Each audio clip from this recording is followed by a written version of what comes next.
হাজার বছরের পুরানো ঐতিহ্য আর পূর্বপুরুষদের প্রতি শ্রদ্ধা জানিয়ে পালিত হয় চীনের চিংমিং উৎসব। চীনের লোকজ চেতনা আর সুরের স্পর্শে মুখরিত হয়ে ওঠে প্রদেশগুলো।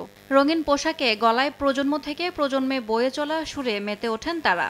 2006 সালে এই সঙ্গীতানুষ্ঠান স্থানীয় অমূর্ত সাংস্কৃতিক ঐতিহ্য হিসেবে স্বীকৃতি পায়। তারপর থেকেই নতুন পরিবেশনা যোগ হয়েছে প্রতি বছরের উৎসবে।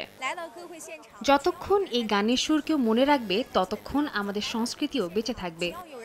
চিংমিং উৎসব উপলক্ষে ঝেজিয়াং প্রদেশের ডেচিং কাউন্টিতে অনুষ্ঠিত হয় silkworm flower temple fair. এটি একটি পুরানো ঐতিহ্য যেখানে রেশম চাষের জন্য কৃষকরা প্রার্থনা করেন। প্রথমবার এলাম, নিজ শহরের রেশম সংস্কৃতি সরাসরি জানার দারুণ সুযোগ হলো।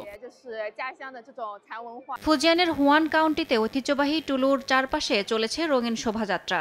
সেখানে স্থানীয় হাক্কা জনগণের ইয়েঙ্গের নৃত্য ছিল প্রধান আকর্ষণ। এছাড়া গুইঝৌ প্রদেশের ঝুনই শহরে পর্যটকরা হাতে কলমে ঐতিহ্যবাহী রং করা পোশাক, লণ্ঠন তৈরি এবং হার্বাল পেপার তৈরি শিখছেন। চিংমিং উৎসব শুধু পূর্বপুরুষদের প্রতি শ্রদ্ধা জানানো নয়, এটি একটি সাংস্কৃতিক মিলন মেলা, যেখানে ঐতিহ্য আর আধুনিকতার মিশেলে চীনের প্রাচীন ঐতিহ্যকে নতুন রূপে উদযাপন করা হয়। ঐতিহ্যবাহী এই উৎসব প্রতি বছর এপ্রিলের 4 থেকে 6 তারিখের মধ্যে অনুষ্ঠিত হয়। ইয়াসমিন অনন্যা, সময় সংবাদ।